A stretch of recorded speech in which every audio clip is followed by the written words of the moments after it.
So this is a video. Basically, I put a post up on Instagram regarding preplins law and basically stating that the program or the philosophy does work in regards to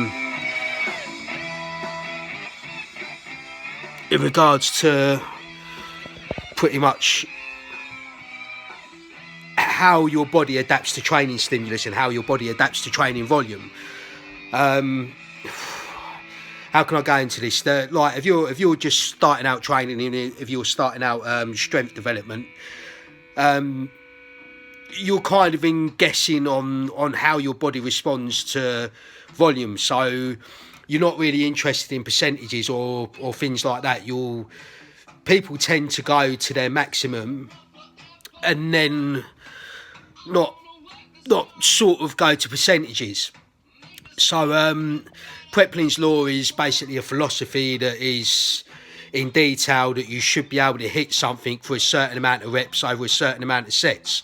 So you acquire volume over that particular way. And a lot of people don't agree with the philosophy behind it, and they don't agree with how it's actually formed, and that it doesn't actually work for people or for anyone. I've used preplins law, and I know quite a lot of coaches that implement it into their programming.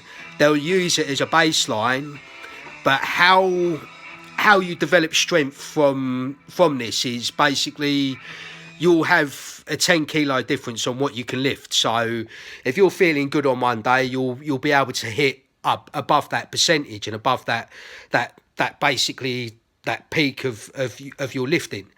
If you're not feeling good so one day, then that's 70% that you're supposed to hit for, let's say, 5 sets of 6, which in total it'll acquire it up to around 30. 30 will be your maximum repetitions on that training volume. So the principles behind it do actually work, and they are a tool that you can utilise to basically develop your strength.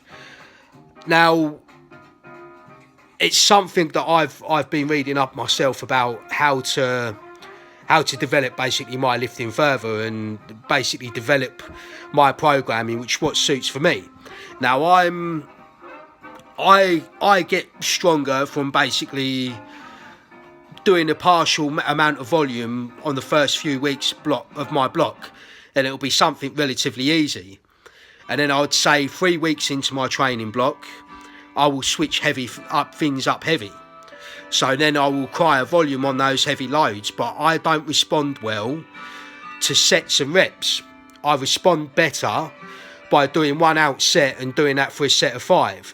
Whereas if I go back and I start, say, doing 80% for 3 sets of 3 or 5 sets of 5, my body doesn't respond well to that.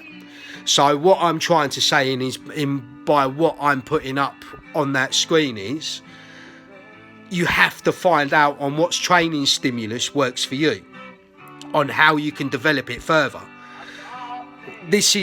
Strength training is a very scientific approach, and it's very much about how to develop it to a stage of that you're acquiring the best out of your training program, your training stimulus. Because there's no point in you going into a competition when you're fatigued and when you've done too much to get yourself to that level. I'm in a mindset, as I said, my first few weeks are acquiring volume but at a lighter weight, but I also respond well to doing speed work on a lower percentage. I always get stronger that way, especially on the deadlift and on the squats. Now, with the squats, it's different, and this is the thing. Different lifts are going to require different stimulus because you're going to respond differently to different stimulus around your body.